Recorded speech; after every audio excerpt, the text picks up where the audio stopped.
Hello, listeners, and welcome to Talk and Learn. I'm your host, Mary Joycey, and today's episode is packed with value. So, we'll be diving deep into a topic that touches us at some point: procrastination. But we won't stop there. We're going to explore how it connects to psychology and philosophy, and I'll share how you can use tools like NLP to overcome it. Plus, with the new year just around the corner, we'll also discuss how procrastination can impact our resolutions and bucket list. Sounds interesting? Well, let's jump right in. So, listeners, let's first look at what procrastination really is. On a psychological level, procrastination is closely linked to emotions like fear of failure, perfectionism, or even the fear of success. It's not just about being lazy or disorganized. Often, when we delay action, it's because we are trying to avoid feelings of discomfort, like anxiety about not doing a task perfectly or the stress of confronting something we are unsure about. In psychology, this is referred to as task aversion because our brain naturally seek pleasure and avoid pain. So when a task feels emotionally or mentally painful, we as humans opt for immediate distraction, which gives us a short-term dopamine boost. But over time, this cycle becomes a trap because while procrastination offers gets relief in the moment, it creates a bigger stress down the line. From a philosophical standpoint, procrastination has been looked at by many great thinkers, like Aristotle. The state of acting against one's better judgment. He often emphasized that we know what we should do, but still we delay the process. Another philosopher like Kierkegaard also explored the human tendency to avoid tasks as a form of existential anxiety, the fear of facing our own freedom and the responsibility of our choices. So, for example, if you're procrastinating to starting a book or taking over a task that you feel is what you wanted to do all the while, you want to do it, but then you are challenged by the fear of facing your own freedom and you don't want to take the responsibility that is attached with that task or that which this task is going to bring to you. So think about it. Procrastination is often a way to escape decisions that carry weight, especially those that can change the course of our lives, like career moves, relationships, or personal growth. In both psychology and philosophy, procrastination isn't simply a bad word or a bad habit. It's a reflection of a deeper emotion and intellectual struggles. So often, when somebody says, "Oh, I have a habit of procrastination," it does not mean that it's a bad habit. It's just that the person is reflecting on a deeper emotional something as a self reflection and identifies that as a problem and wants to overcome that issue. As we are entering the final months of the year 2024 and approaching 2025, many of us might already be thinking about a New Year's resolutions or maybe even ticking off items from the bucket list. But here is the thing: how many times we have set resolutions, like getting fit, learning a new skill, or traveling to new places, only to watch them slip away by February. I put my hands up because I'm one of them. Procrastination plays a huge role in why resolutions often fail. In my case, I always set up a goal to get fit, and it is one of the most challenging goals that I find. So when we set these big goals, as in my case, getting fit, they can feel very overwhelming. For example, in my mind, I'm not just thinking about going to the gym once, but I'm picturing months of effort, discipline, and sacrifices that I have to put in. So that level of commitment triggers the fear of feelings of inadequacy, which leads to, you guessed it, procrastination. So the same goes for bucket list. Maybe you have always wanted to learn a new language, skydive, or start your own business, but those dreams are just sitting there unfulfilled. So, procrastination is what often stands between where you are now and those life experiences you crave. It's like a bridge between your dreams and your actions. But instead of crossing it, you just stand there staring at it. But here is the good news: you can change this narrative. Well, I choose to change the narrative. So instead of letting procrastination sabotage my goals, we can use strategy. NLP is one of the effective strategy to stay on track. So how? Well, I'm going to show you now. Neuro-linguistic programming is a very powerful tool, but how you use it and who under whose guidance you're using it is very important for this tool to be effective. We have already touched on emotional triggers behind procrastination, but how does NLP help? That's what I'm going to show you. Now, NLP works by helping you understand the connection between your thoughts, language, and behavior patterns.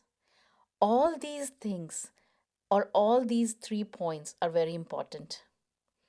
It allows you to reprogram your brain to respond differently to situations that would normally trigger procrastination.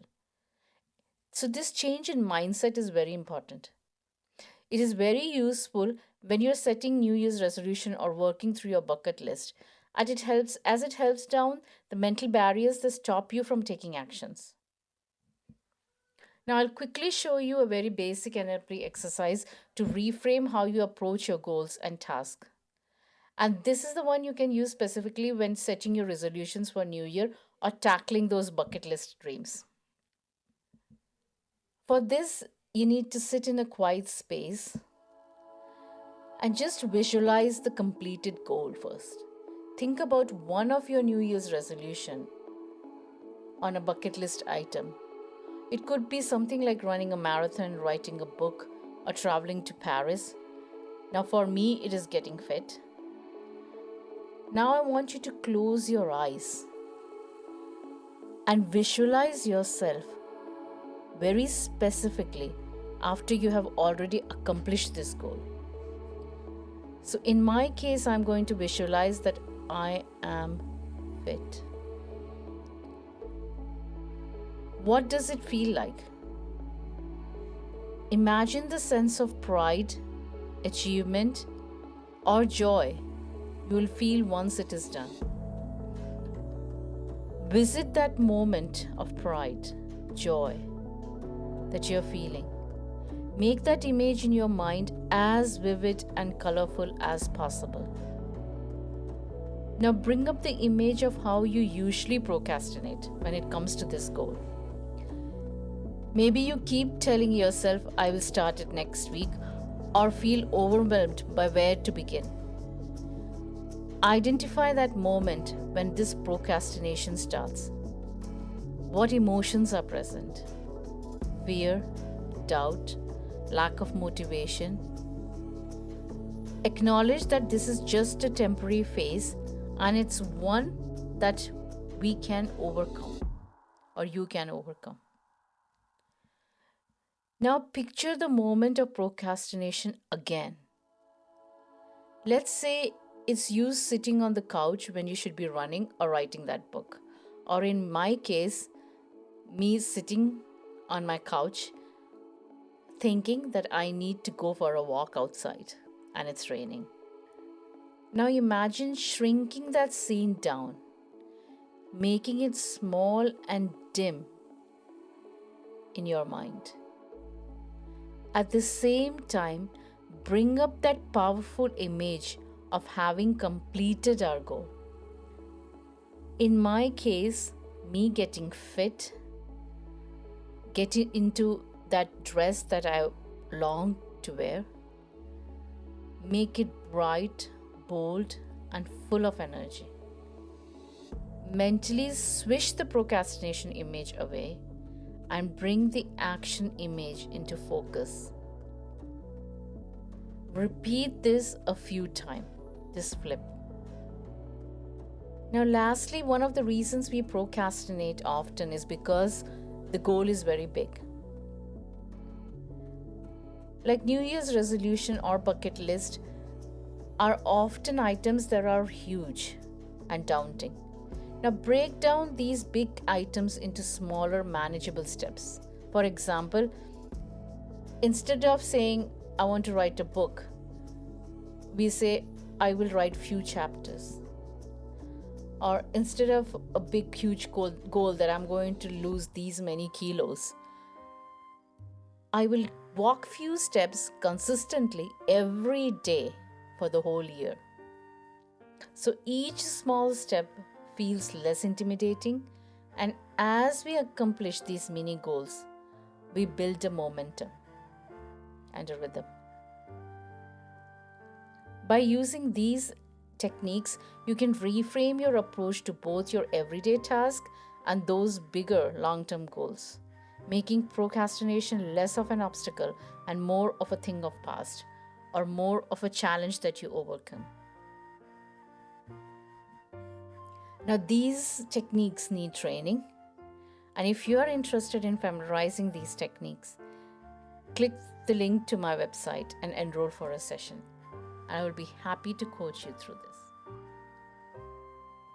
So, listeners, as we prepare to step into New Year, let's commit to being mindful of procrastination and pave the way to everything that we want on a personal growth level.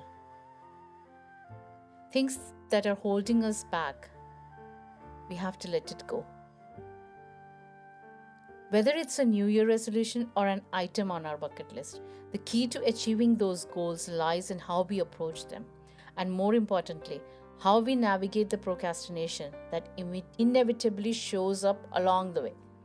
Now, procrastination in psychology and philosophy shows us the complexities of our mind and emotions. So we know to overcome this, we need to have a technique which is able to change our mindset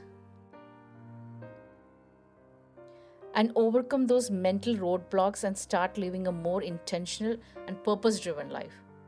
So as you begin planning for the new year, try visualizing your goal. You will be amazed at how much more empowered and motivated you feel. I have used NLP technique to bring shape to my lifelong goal. And believe me, listeners, it has helped me along the way. I hope today's episode has given you the insight and tools you need to start tackling procrastination head on. Especially as we approach the new year, remember, small changes lead to big results. Start now, invest in your life, and by the time the new year rolls in, you will already have the momentum to keep going. Thanks for joining me on this journey. If you found today's episode helpful, don't forget to subscribe, leave a review, or share it with someone who might benefit from it. Here is to a productive and fulfilling new year ahead. Stay motivated, stay inspired, and until next time, I'm Mary Joycey, and this is Talk and Learn. Take care. Thanks again for tuning in. I'll see you in the next episode.